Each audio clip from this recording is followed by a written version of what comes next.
Capítulo 299. Burgo Oeste, Rua Jardim Green. Klein, com uma barba por fazer em volta da boca, usava um par de óculos de aro dourado enquanto carregava uma cartola e uma bengala preta. Ele seguiu Rogo Coloman até uma espaçosa e luminosa sala de estar. Havia um enorme lustre de cristal pendurado no teto. As paredes, cantos e mesas eram decorados com todos os tipos de entalhes e ornamentos dourados. Toda a área parecia linda, requintada e luxuosa. Como esperado de um empresário de joias, um empresário que mora no Burgo Oeste. Klein examinou as pinturas a óleo ao lado e suspirou. A cada passo que Rogo dava, a gordura de seu corpo estremecia.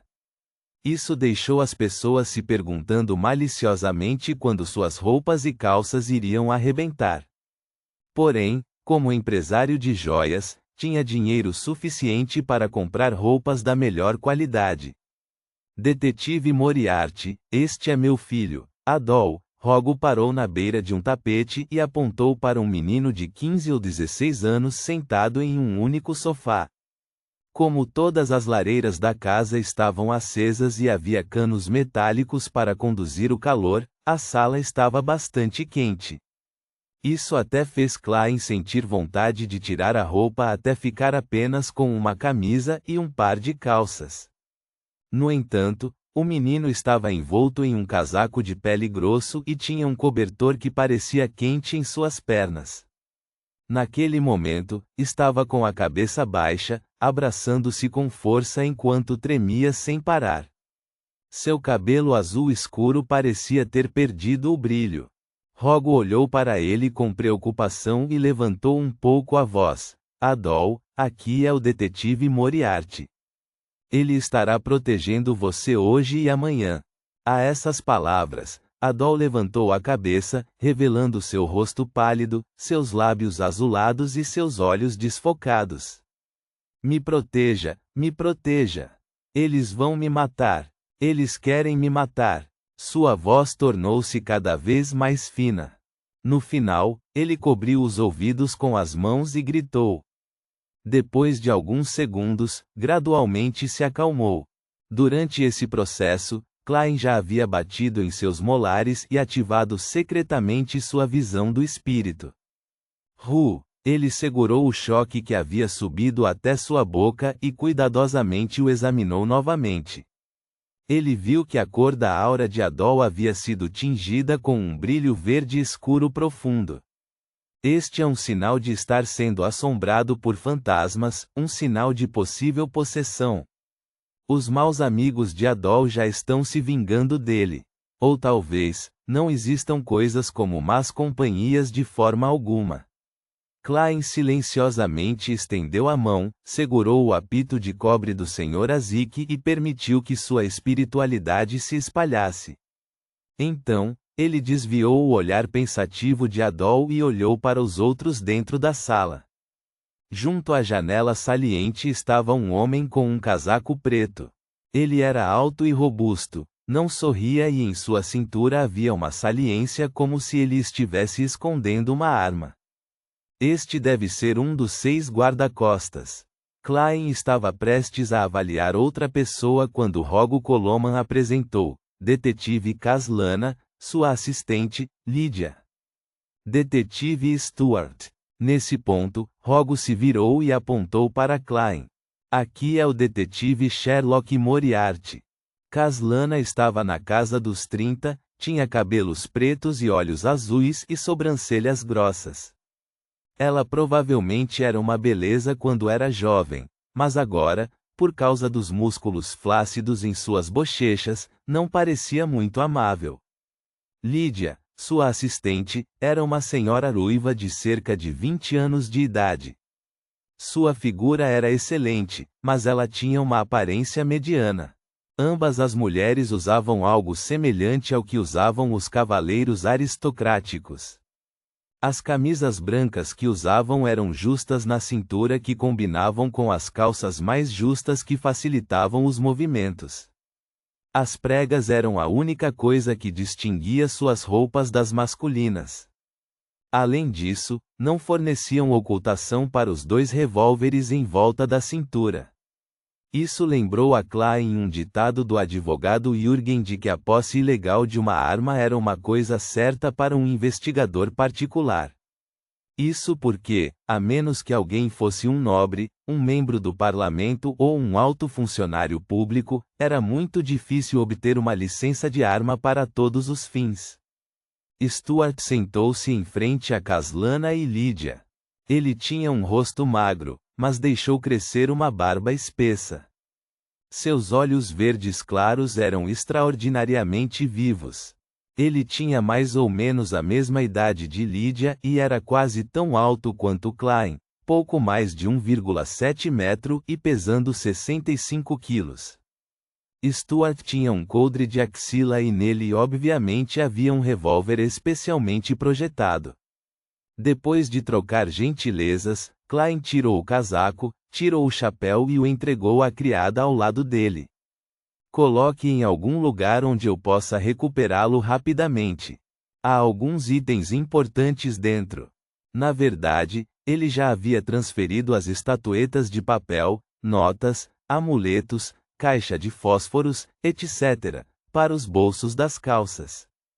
A única coisa que sobrou em seu casaco foi pó de ervas, essências, chaves e sua carteira. Havia um total de 206 libras em notas de papel em sua carteira. Stuart, que estava sentado ali, virou a cabeça para avaliar Klein e riu. Você não trouxe uma arma. Pistola? Esta é a minha arma. Klein sorriu e ergueu a bengala. Ao mesmo tempo, ele inflou as bochechas para estimular um som. Bang! O som de um tiro soou e, sem pensar, Stuart rolou, enquanto Caslana e Lydia rapidamente se levantaram do sofá, cada uma encontrando um lugar para se esconder. Rogo e o servo ao lado dele ficaram surpresos e confusos com o que estava acontecendo. Adol continuou mantendo a cabeça baixa enquanto estremecia. Quando viram que Klein estava apenas segurando uma bengala preta e perceberam que nada havia acontecido, Caslana e companhia se acalmaram. Elas franziram a testa e perguntaram: o que acabou de acontecer? Desde que entreguei um revólver que peguei para a polícia, venho aprendendo a imitar o som. Parece ser bastante eficaz, respondeu Klein, meio de brincadeira. Isso não é engraçado, detetive Moriarty, Caslana disse em uma voz profunda.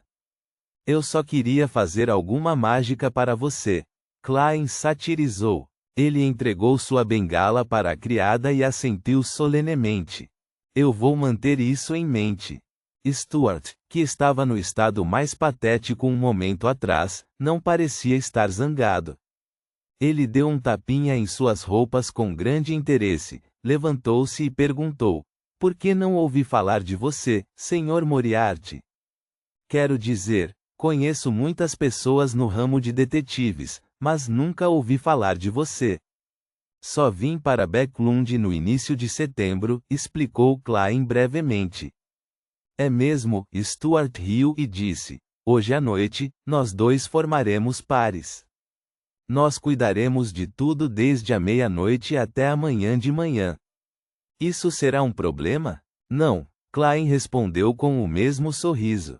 Ok, depois do jantar, vocês descansem e assumam seus turnos no início da manhã, acrescentou Caslana.